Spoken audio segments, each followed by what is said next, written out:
জাহান্নামের একটি ঘটনা সবাই শেষ পর্যন্ত শুনবেন। এমন একটি দিন আসবে যেদিন মানুষ কবর থেকে উঠবে কাঁপতে কাঁপতে, চারপাশে শুধুই আতঙ্ক, ভয় আর অজানা পরিণতির অপেক্ষা। আল্লাহর নির্দেশে জাহান্নামকে আনা হবে। জাহান্নামকে টেনে টেনে আনা হবে।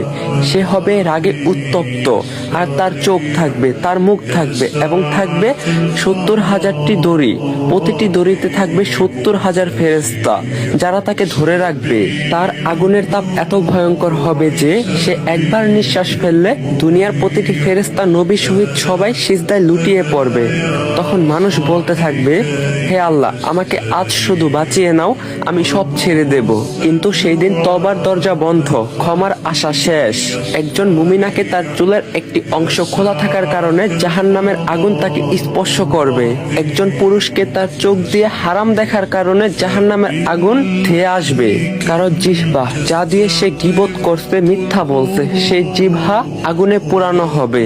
সেই হাত যে চুরি করছে, হারাম স্পর্শ করছে, হাতে আগুনের শেকল পরানো হবে।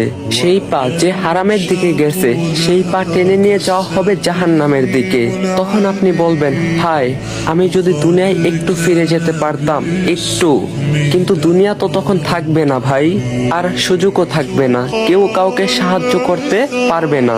বাবা তার সন্তানকে বলবে, আজ আমি তোমার জন্য কিছুই করতে পারবো না।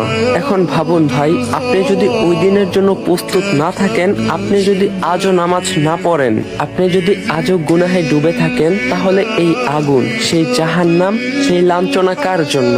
আমার, আপনার, আমাদের সবার জন্য, যদি আমরা না ফিরি আল্লাহর দিকে। তিনটি মানুষকে জাহান্নাম স্পর্শ করতে পারবে না: যে ব্যক্তি আল্লাহর ভয়ে কেঁদেছে, যে ব্যক্তি গোপনে সাদকা করছে, আর যে ব্যক্তি রাতে আল্লাহর জন্য দাঁড়িয়েছে। আজ আপনার চোখে যদি একটু অশ্রু আসে, তাহলে বুঝবেন আল্লাহ এখনো আপনাকে ডাকছেন। তিনি চান আপনি ফিরে আসুন তার দিকে, আল্লাহর পথে, ক্ষমার পথে।